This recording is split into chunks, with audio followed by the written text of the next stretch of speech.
The March of Time.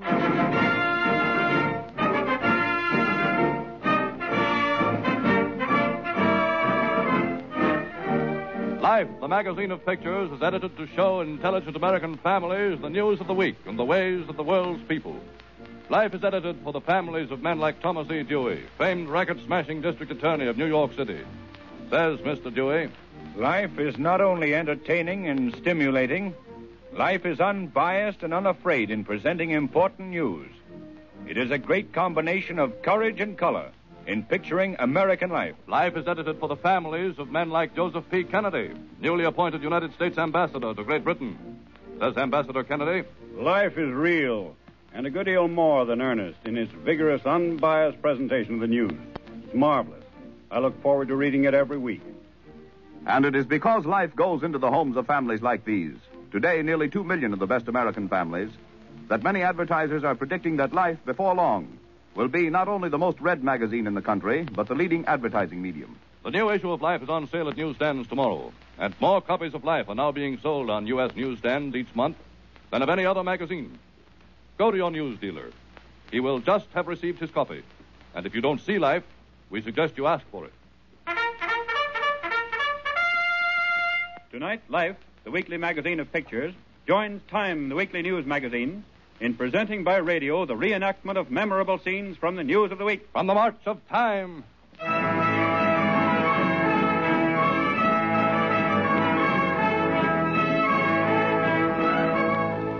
The Philippine Islands. This week in Manila comes the climax of a story which begins on a corner of the Calamba Sugar Estate, bordering the Manila Golf Course, where Filipino washerwoman Dominga Capati is scrubbing clothes as a caddy approaches her. Hey! Hey! Did you see a golf ball come out this way? What? Oh, that little white ball they hit around over there? Yes. Did you see it? No, I did not. And if you ask me, a sensible people ought to find something better to do with their time than walk around in the hot sun. Hit the ball. Go look for it. Hit it again. Foolishness. Easy to talk with when you've never tried it. Try it? Huh. But if I did, I would hit it harder than those big fat men. Those women with their little thin arms. You could not even hit the ball. Oh, you think so, huh? All right. Just put a ball down on the ground there. Go ahead. Put the ball down on the ground. Now, give me one of those sticks. Now, stand back out of my way. There! Now get along and don't bother me. I've got work to do. Hey, wait. Let me see you do that again. Okay. 250 yards. Here, try another.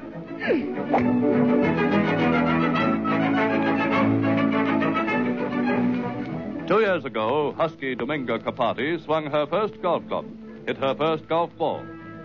This week, in the roster of entries in the Manila Women's Open Golf Tournament, Capati, Dominga, age 25, nationality, Philippine, club affiliations, none, occupation, washerwoman.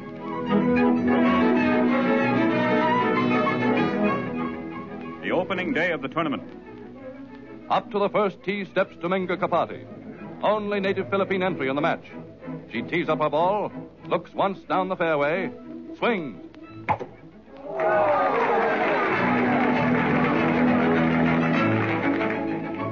The second day. A cheering crowd is following Dominga Capati, 2 strokes ahead of the field as she tees up for her 35th hole.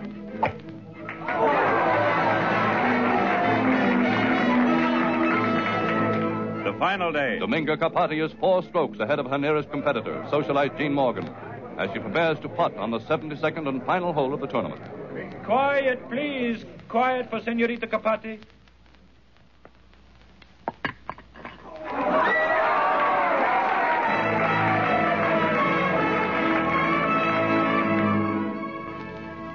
This week, new Open Golf champion of the Philippine Islands is washerwoman Dominga Capati, finishing 5 strokes ahead of her nearest rival. The first Filipino ever to win a golf championship. And at week's end, back at her washboard, says champion Capati, I get driving muscles scrubbing up and down like this. And my wrist wringing out the clothes like this. And the putting, well, that just seemed to come natural. 1938, marches on.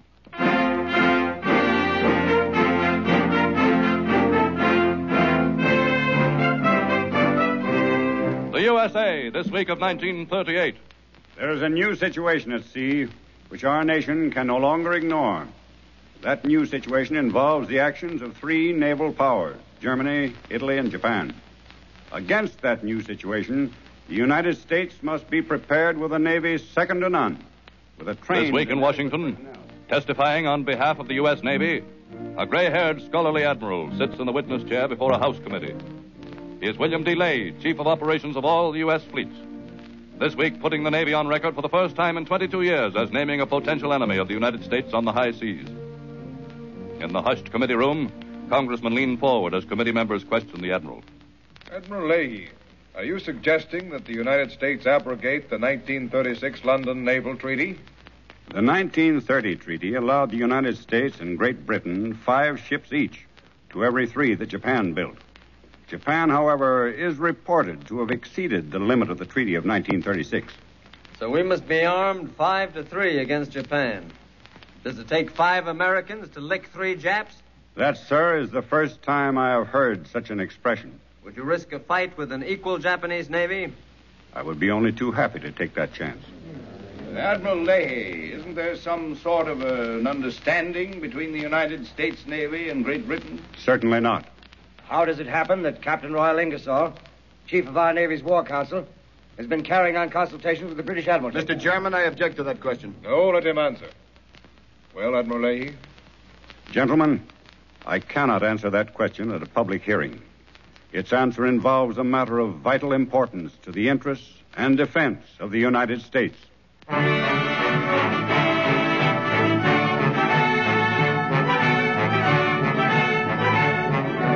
But 24 hours after Admiral Leahy's refusal to answer the question of the U.S. Navy's secret business with the British Admiralty, from the office of Secretary of State Cordell Hull has issued a terse announcement.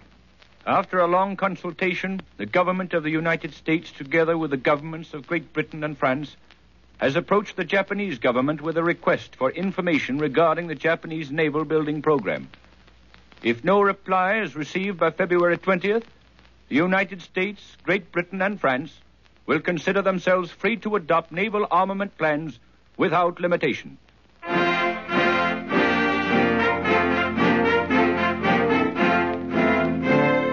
Promptly on the floor of the United States Senate, Mr. President, the Chief Admiral of the United States Navy speaks of Japan, Italy, and Germany as an alliance of enemy powers.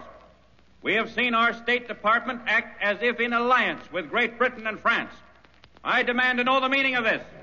The Senator is jumping to conclusions, and I can assure the Senator on the word of the Secretary of State that we have not entered an alliance or combination of any kind with any foreign power. Mr. President. Senator from Idaho.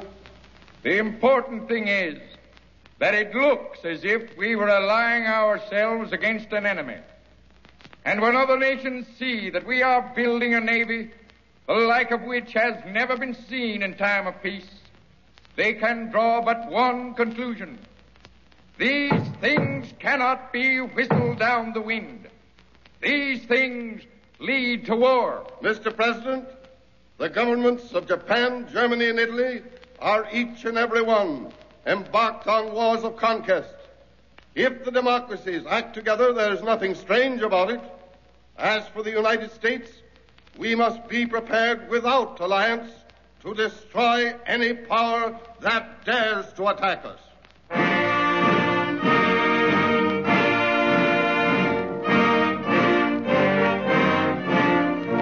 This week, no reply has come from the Japanese government to the arms ultimatum of the world's democracies. But unofficially, well knowing Japan's plans for 43,000-ton ships with 18-inch guns, the U.S., as of this week of 1938, has officially entered the world's armament race for the first time since the World War, with the greatest sustained naval building program in U.S. history. And this week, official Washington studies new results of the American Institute of Public Opinion's nationwide poll.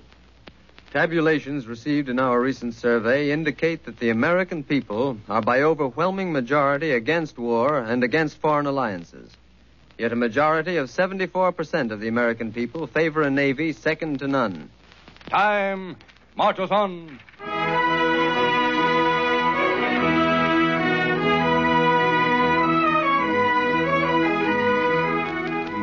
On a morning a fortnight ago in the slum section of Birmingham, Alabama, a lanky, bare-headed Negro youth, a canvas under his arm, hurries into the open door of a small shanty. Hey, Mom, where are you? Coming, son.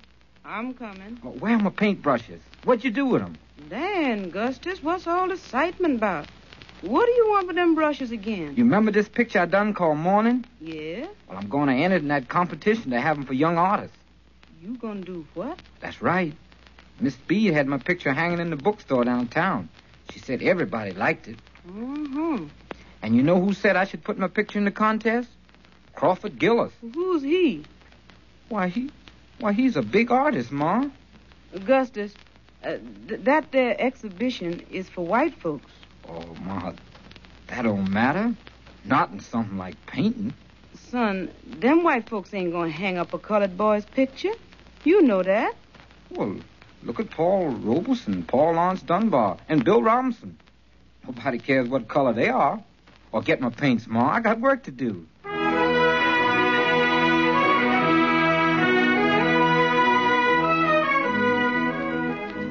Mr. Augustus Williams, dear sir, your entry number 230 titled Morning has been accepted by the Women's Civic Club as a part of the Birmingham division of the International Exhibition of Young Artists.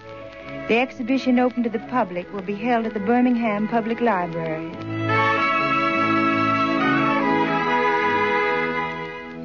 Promptly hung in Birmingham's public library is the picture Morning, landscape watercolor by young Negro Augustus Williams.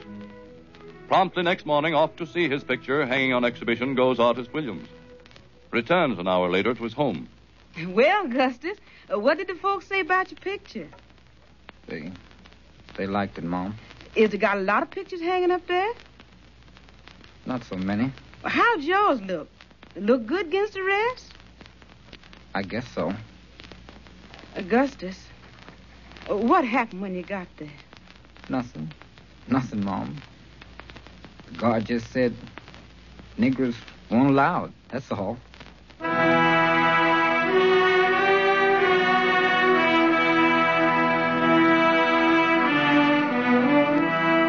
This week, as the Birmingham Public Library enforces the old Jim Crow law of the South, refuses to permit Augustus Williams to see his own entry on exhibit, 15 Southern artists take up the cudgels for the young Negro painter. Letters pour into Birmingham's public library, some protesting that a Negro's picture was exhibited, most protesting that Jim Crow ruling. But comments librarian Lila Mae Chapman. I didn't even know Augustus Williams had a picture on exhibition in our gallery. But we never have permitted niggers to enter our library, and I don't see what we can do about it now. 1938 marches on.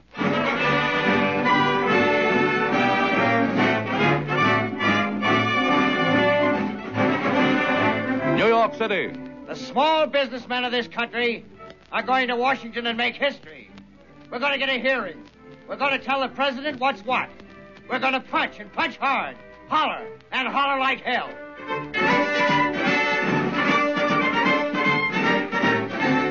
Such this week is the battle cry of little clothing manufacturer Henry Sachs, one of 800 delegates to a conference of the nation's little businessmen, convening at the personal invitation of small business number one champion, Franklin D. Roosevelt.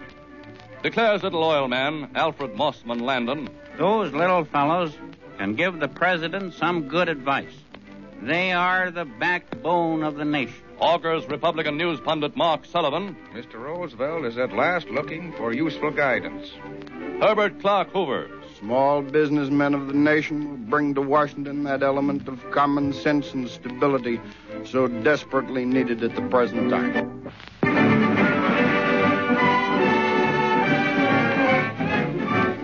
This week in Washington, on the platform of the Department of Commerce Auditorium, benignly beaming Secretary of Commerce Daniel Roper welcomes the delegates to the Conference of Little Businessmen. I am proud to stand before this splendid group of American citizens. It is a privilege indeed to see with what genuine enthusiasm you have come together to offer your plans and advice. It is indeed an occasion which I shall long treasure among... Louder! Louder! I can't hear you in the back. I'm doing my best, but will you take your seat, please? No, we won't take our seats. We came to be heard, not to listen to speeches. Please, will you listen to me? I'm not going to make a speech. I merely want to suggest... I can't hear you. Down in front. This is down in take your seats. We haven't had a friend. It's a monopoly. Please take your seats.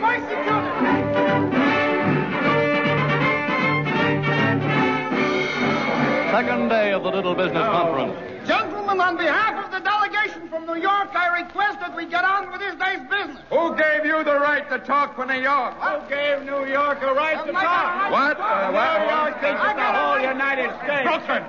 Brooklyn! Move the meeting to Brooklyn! New York! Brooklyn!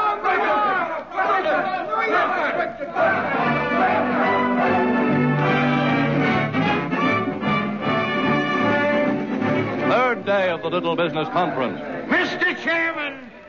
Mr. Chairman! Order! Order! Sergeant at Arms, throw that man out! Free speech!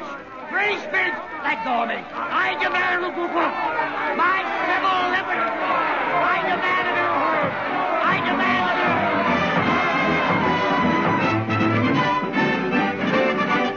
home. But at week's end, Little Business gets down to serious business. Presents to Franklin Roosevelt its official 23-point program.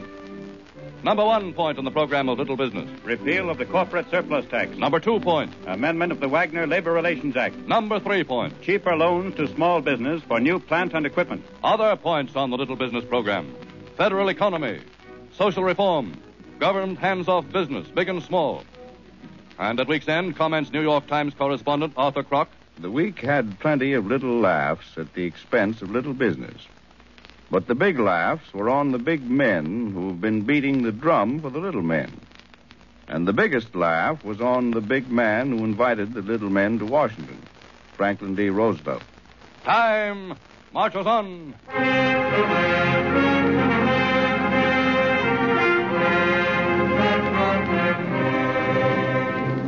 Alcatraz Island.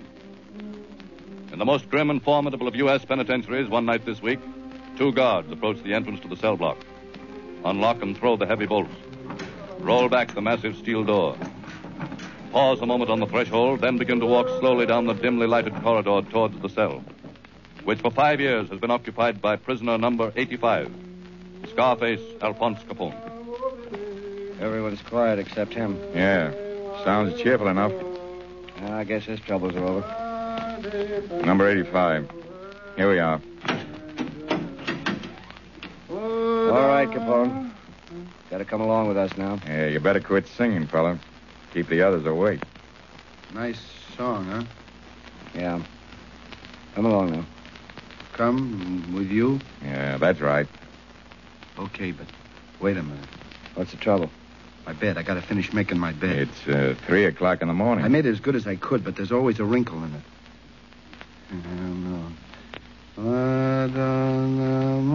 Come on, Al.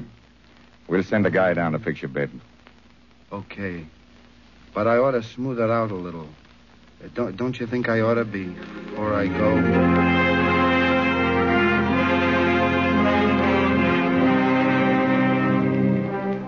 20 years ago, a swart, stocky Italian boy came out of Greenpoint, Brooklyn, and learned how to use a submachine gun on Chicago's South Side.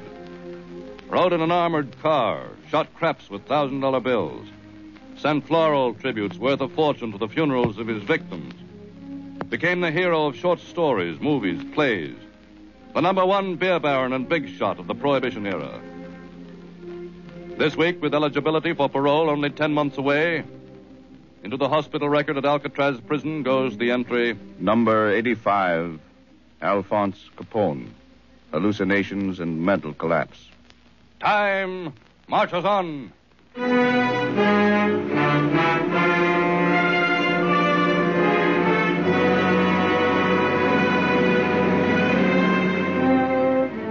Berlin, Germany. At 10 o'clock one night this week, over every radio in every home in Nazi Germany... People of the Third German Reich, you are ordered to stand by your radios for important announcements concerning the government. Every German must give these announcements his complete attention. By order of the Fuhrer, Adolf Hitler.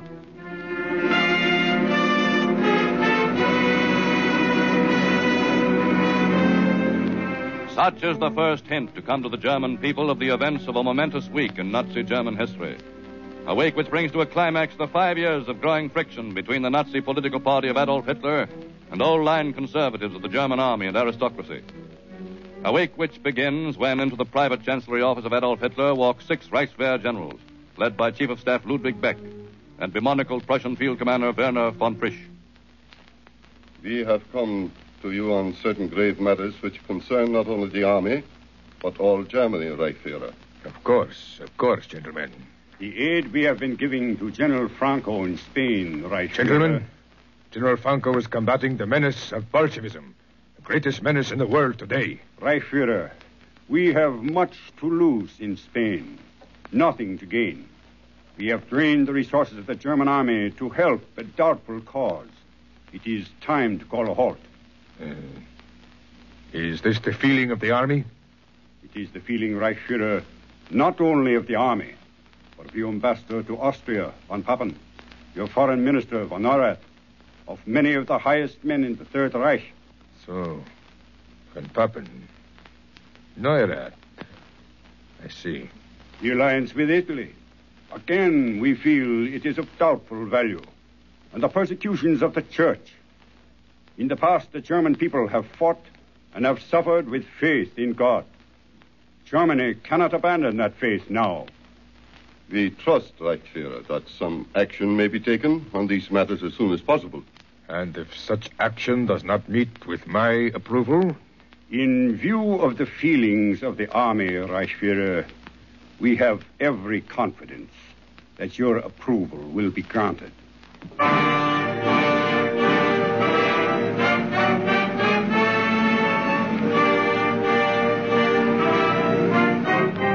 1 hour later comes the announcement that one of the rare meetings of Germany's parliament has been cancelled. Throughout the night in Berlin embassies and diplomatic circles, through the offices of the great foreign press services, goes the word of a political crisis in the Third German Reich. Over all Germany descends a blank censorship of press and radio. Morning at a newsstand in the heart of Berlin. London Times, please. Here you are. Have the Austrian papers come in yet? No, not yet. Any Swiss papers? Not yet. Stand aside, please. What is it, officer? You will have to close your stand temporarily. Close my stand? Until we have confiscated your foreign newspapers. All foreign newspapers confiscated. Orders of the government.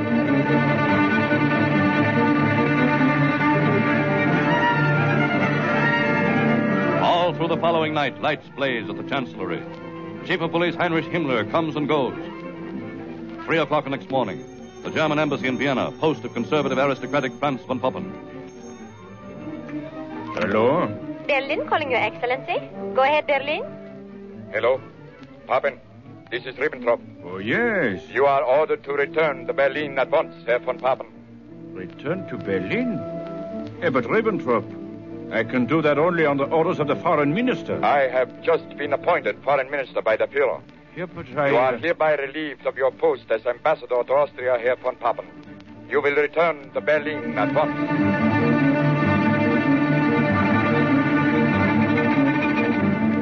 With the recall of Franz von Papen from Vienna, in the next 24 hours, recalled from Rome as Ambassador Ulrich von Hassel, recalled from Tokyo as Herbert von Dirksen. Late next night at the Berlin home of Conservative Army Commander-in-Chief Werner von Frisch. Well, what is it? I wish to see General von Frisch. I'm very sorry, but the general has already retired for the night. There's his room. Down the hall on the right, but... It's all right. Official business. But you can't... I tell you, it is official business. Hello. Who is it? Heinrich Himmler, Chief of Secret Police. Oh, yes, Herr Himmler. Is there some word? General von Frisch, by order of the Führer, I place you under arrest. You will remain here in quarters until further orders.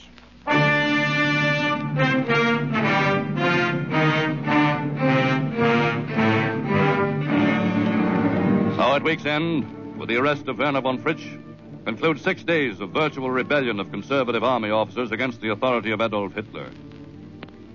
Then the radio silence which has blanketed all Germany is finally broken by Minister of Propaganda, Paul Joseph Goebbels. People of Germany, by order of Chancellor Adolf Hitler, the resignations of Defense Minister Field Marshal von Blomberg of Army Commander-in-Chief General von Fritsch, of Prime Minister Baron von Neurath have been accepted. Foreign ambassadors to Rome, Vienna, and Tokyo have been recalled. The following changes in the economic ministry will become effective as of tonight.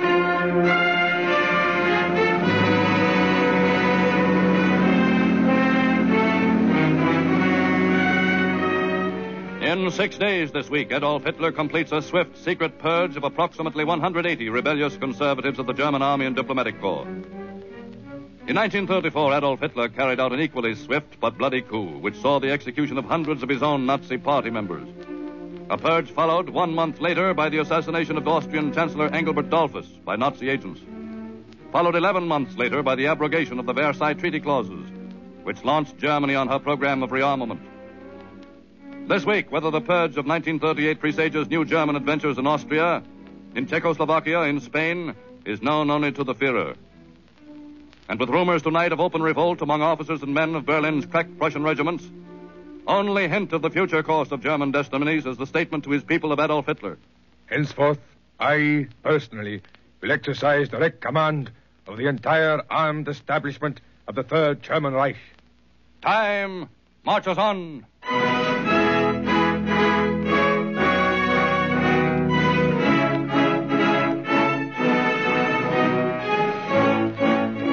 The pageant of the week's news. Memorable scenes from the news of the world you have followed tonight on the March of Time. It is this great news pageant of the world that the magazine Life is unfolding every week before the eyes of its readers, in pictures. Stories and pictures from the week's news front. Only pictures could reproduce the now historic clash of personalities at the Washington Conference of Little Businessmen, where in 2 tempestuous days, the workings of pure democracy managed to produce a surprisingly forceful program. And only pictures could do justice to what is perhaps the greatest contrast in the week's news to the earnest brawling of America's little businessmen. The opening of Canada's Parliament by her Governor-General, in all its ancient pomp and pageantry. Life catches the news in the camera's eye. In Life, you eyewitness the great murder trial of 1938, now in progress at Los Angeles, to which all Hollywood comes to watch the real-life drama of a man fighting for his life. In Life, you watch all Egypt celebrate the marriage of its young king to his most beautiful subject.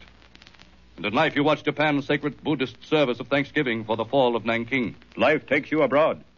In Life this week, you will see the almost unbelievable details of Europe's new world war of the airwaves. A war between fascism and democracy, in which the weapons are words and the battlefields extend to this country and to South America. Life goes to the movies. Life shows you what Hollywood is doing to make over the beautiful Robert Taylor into a He-Man for masculine consumption. And most timely and significant of all, Life shows you the life and death of Abraham Lincoln. In a remarkable collection of 30 photographs, Life recreates a living record of the titanic struggle and tragic death of America's great president. You will be amazed, as Life was amazed, that such excellent photographs were taken so long ago. And in them, Life shows you Lincoln's second presidential campaign and inauguration, his meeting with McClellan at Antietam, making his deathless speech at Gettysburg, and the nation in mourning at his death. Every American man and woman and every growing American child will want to see these historic news photographs of Abraham Lincoln and his contemporaries, published in Life tomorrow, on the eve of the nation's celebration of his birthday on Saturday. These are but a few of the week's news stories, which Life's new issue covers in words and pictures. Be sure of getting a copy. Ask your news dealer for Life tomorrow, Friday morning. Time marches on.